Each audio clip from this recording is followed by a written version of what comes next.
If you're thinking about moving to Austin, you've probably heard one of two things. Either Austin is ridiculously expensive now, or Austin is still a bargain compared to places like California and New York. And the truth, it's somewhere in the middle because Austin isn't the cheap city it was 10 years ago, but it's also not nearly as expensive as some people make it sound. The bigger question isn't whether Austin is expensive, it's what does it actually cost to live here month to month. That's where people get surprised. Today, I'm breaking down the real cost of living in Austin in 2026, including housing, property taxes, utilities, transportation, groceries, childcare, and some of the expenses people forget to budget for when they're planning a move. Hi, I'm Megan Hawley. I'm a realtor in the Austin area. I work with a lot of people relocating here from places like California, New York, Washington, Illinois, and other parts of Texas. And one of the questions I get is this: how much do we actually need to live comfortably in Austin? The answer depends on your lifestyle, where you choose to live, and whether you're renting or buying. So instead of giving you generic cost of living statistics, I want to talk through what everyday life actually costs and what I see relocation buyers spending. Let's start with the biggest expense for almost everyone. Housing is still the largest expense for most households in Austin. The good news is that Austin's market looks very different than it did during the pandemic boom. Buyers have more inventory, more negotiating power, and more options than they had a few years ago. Home prices have generally stabilized, with median prices around the mid 400,000s, depending on your location. But here's where people get tripped up. They hear that the Austin metro median is around $440,000 and assume every neighborhood costs about the same. Not even close. A budget that gets you one thing in Georgetown, Hutto, or Kyle might get you something completely different in Central Austin, Westlake, or Tarrytown. And if you're renting, you'll see the same thing. A two-bedroom apartment can range roughly between $1,500 and $2,200 a month, while larger apartments in more desirable neighborhoods, such as downtown, can be a lot more. What I always tell people is this: don't ask what homes cost in Austin. Ask what homes cost in the Austin lifestyle you want. Those are two very different questions. Now let's talk about the expense that surprises almost every relocation buyer: property taxes. When people hear Texas has no state income tax, they get really excited. And that's very understandable. For people moving from California or New York or elsewhere, that can mean significant savings every year. But then they start looking at homes and notice something. Property taxes here can be much higher than they're used to.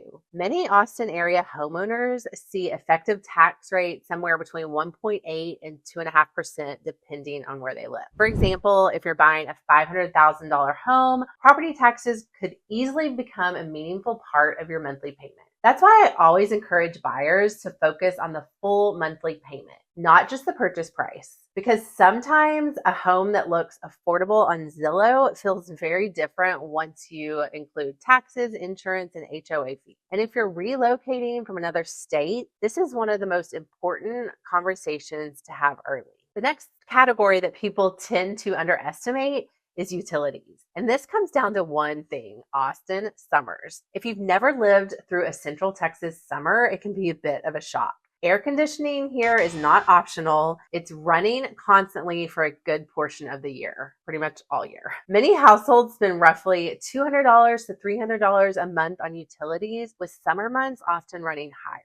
Some estimates place average utility costs around $330 per month, including electricity, water, and gas. And that's what our personal bill is here in our 4-bedroom home. So while Austin winters are generally mild, our summers tend to balance that out. And this is one of those expenses people don't always think about when they're comparing housing costs between cities. Another thing to know about Austin is that most people need a car. Austin is improving transportation options, but compared to places like New York City, Chicago, or San Francisco, this is still a very car-dependent city. That means you need to budget for things like car payments, insurance, gas, maintenance, and tolls. And depending on where you live, those toll roads can become a regular part of your routine. A lot of people moving here assume they'll drive less because Austin isn't a huge city geographically. Then they realize they're driving to work, driving to activities, driving to restaurants, to sports practices, and driving everywhere. Transportation isn't usually the biggest expense, but it's definitely one of the most overlooked. Okay, let's talk about everyday spending. Groceries in Austin aren't outrageous, but they're not cheap either. Most families find food costs are manageable, especially if they're shopping primarily at places like H-E-B. But dining out, that's where things can quickly add up. Austin has an incredible food scene: tacos, barbecue, coffee shops, breweries, food trucks, date night spots, brunch spots. There's always something new. And one thing I've noticed is that people often move here because of the lifestyle. Then they start enjoying that lifestyle, which means patios, concerts, events, restaurants, weekends on the lake. And suddenly their entertainment budget becomes way larger than they expected.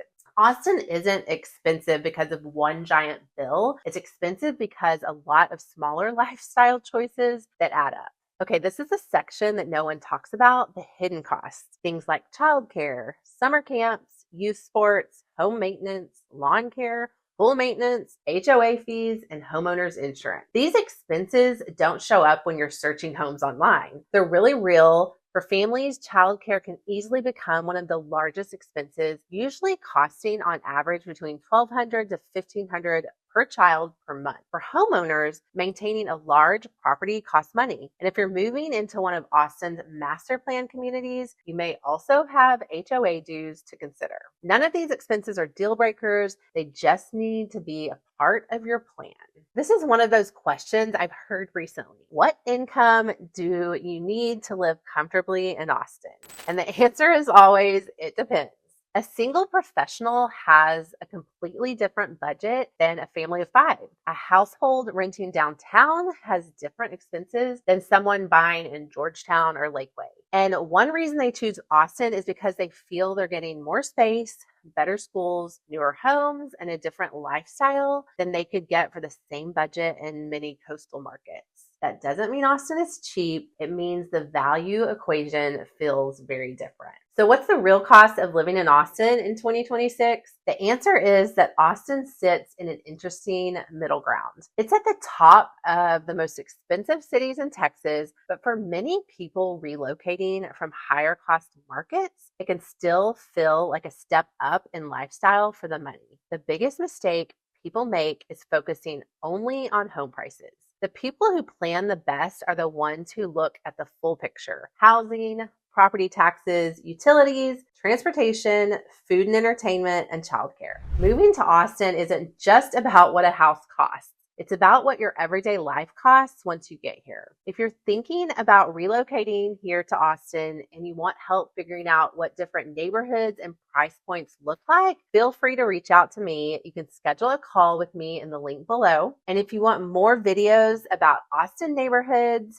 relocation, and what it's really like living here, please subscribe. I'll see you next time.